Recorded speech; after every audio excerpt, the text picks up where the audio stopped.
नमस्कार, सप्तधारा न्यूजमध्ये आपले स्वागत आहे। न्यूज बुलेटिनमध्ये जाणून घेऊया आजच्या ठळक घडामोडी।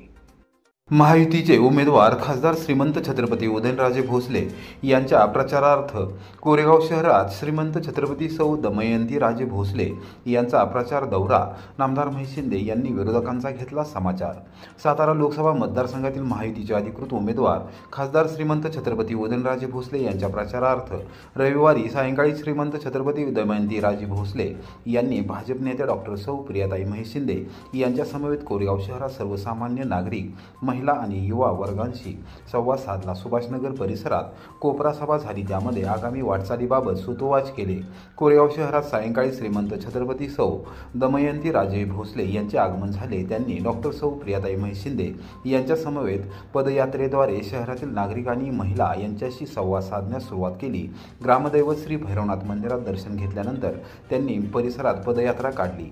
सम्राट गल्ली, जुनी पेठ, आंबेडकर नगर येथे त्यांनी भेट देऊन महिलांशी संवाद साधला। भारतरत्न डॉक्टर बाबासाहेब आंबेडकर यांच्या पुतळ्यास अभिवादन केले। त्यानंतर सुभाषनगर परिसरास त्यांनी भेट दिली। त्यानंतर कोपरा सभेचे आयोजन करण्यात आले होते।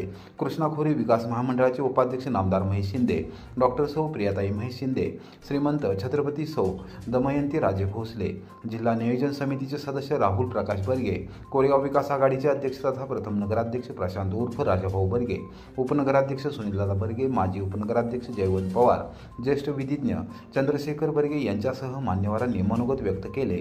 खासदार श्रीमंत छत्रपती उदयनराजे भोसले यांना कोरेगाव विधानसभा मतदारसंघातून आणि कोरेगाव शहरातून सर्वाधिक मताधिक्य देण्याचा ठाम निर्धार यावेळी करण्यात आला। ऐतिहासिक कनेरखेड येथील मानाची सासनकाठी वाडी रत्नागिरीकडे रवाना, दर्शनासाठी भाविकांची मोठी गर्दी। दख्खनचा राजा श्री ज्योतिबाच्या वार्षिक यात्रेसाठी ऐतिहासिक कनेरखेड येथील मानाची सिंधिया देवस्थान ट्रस्टची सासनकाठी सोमवारी सकाळी 9 वाजता भाविकांच्या गर्दीत वाडी रत्नागिरी येथे ज्योतिबा दर्शनासाठी रवाना झाली। यावेळी विधिवत काठीची पूजा करण्यात आली। कोल्हापूरच्या वाडी रत्नागिरी येथील ज्योतिबा देवस्थानमध्ये ग्वाल्हेरच्या सिंधिया देवस्थान ट्रस्टला मोठे महत्त्व आहे। या ट्रस्टची कनेरखेड येथील सासनकाठी क्रमांक 45 ही दरवर्षी कनेरखेड येथून ज्योतिबाला जाते। कनेरखेड पंचक्रोशीतील वेलंग, काटेवाडी, शिरंबे, निगडी, जायगाव, एकंबे व सायगाव येथील भाविकांनी दर्शनासाठी गर्दी केली होती। खिरखंडीमध्ये मतदान जनजागृतीसाठी विद्यार्थ्यांची नाटिका स्वीप प्रकल्पांतर्गत प्रशासनाचा अभिनव उपक्रम। लोकसभा निवडणुकीच्या पार्श्वभूमीवर कोरेगाव विधानसभा मतदारसंघात प्रशासनाने मतदान जनजागृतीवर विशेष भर दिला आहे। स्वीप प्रकल्पांतर्गत ज्या ठिकाणी 50% जास्त कमी मतदान झाले आहे त्या मतदान केंद्रावर वेगवेगळ्या मार्गाने जनजागृती केली जात आहे। कोयना प्रकल्पग्रस्त गाव असलेल्या खिरखंडीमध्ये सोमवारी सायंकाळी 5 वाजता शालेय विद्यार्थ्यांनी नाटिकेतून अभिनव पद्धतीने मतदान जनजागृती केली। या उपक्रमास ग्रामस्थांचा उत्स्फूर्त प्रतिसाद मिळाला।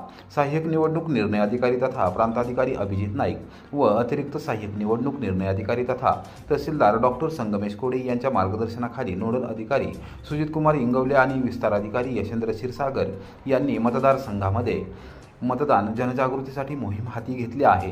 शिक्षण विभागाच्या विस्तार अधिकारी मनीषा चंदुरे, केंद्रप्रमुख सर्जेराव धनावडे, मुख्याध्यापिका अनिता अडसूळ, ग्रामसेविका कल्पना बागुल, सहशिक्षक अनिल भोसले, गजानन कदम यांनी पुढाकार घेऊन जिल्हा परिषद प्राथमिक शाळेत शालेय विद्यार्थ्यांची प्रभावी नाटिका बसवली।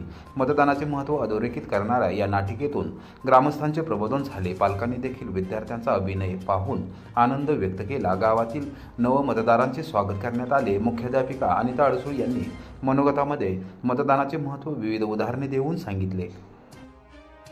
सातारोड वादळी वाऱ्यासह पावसाने झोडपले, तब्बल तासभर सुरू होता मुसळधार पाऊस। सातारोड परिसरात सोमवारी दुपारी 4:30 वाजण्याच्या सुमारास वादळी वाऱ्यासह जोरदार पाऊस झाला। या पावसाने तासभर झोडपून काढले। वातावरणामध्ये मोठ्या प्रमाणावर गारवा निर्माण झाला होता। या पावसाने सर्वत्र पाणीच पाणी झाले होते। हवामान खात्याने अवकाळी पावसाचा इशारा दिला आहे। सोमवारी सकाळपासून ढगाळ वातावरण होते, त्यामुळे उकाडा मोठ्या प्रमाणावर वाढला होता। दुपारीच आकाश काळवंडले। वादळी वाऱ्याला सुरुवात झाल्यानंतर पावसाची शक्यता मावळली होती, मात्र जोरदार पावसाला सुरुवात झाली। सुमारे 1 तास मुसळधार पाऊस सुरू होता। दुचाकी स्वारांना तासभर जागेवरून हालता येत नव्हते। सातारोडपासून अवघ्या 2 ते 3 किलोमीटर अंतरावर मात्र कोरडे ठाक आकाश होते, कडक ऊन पडले होते।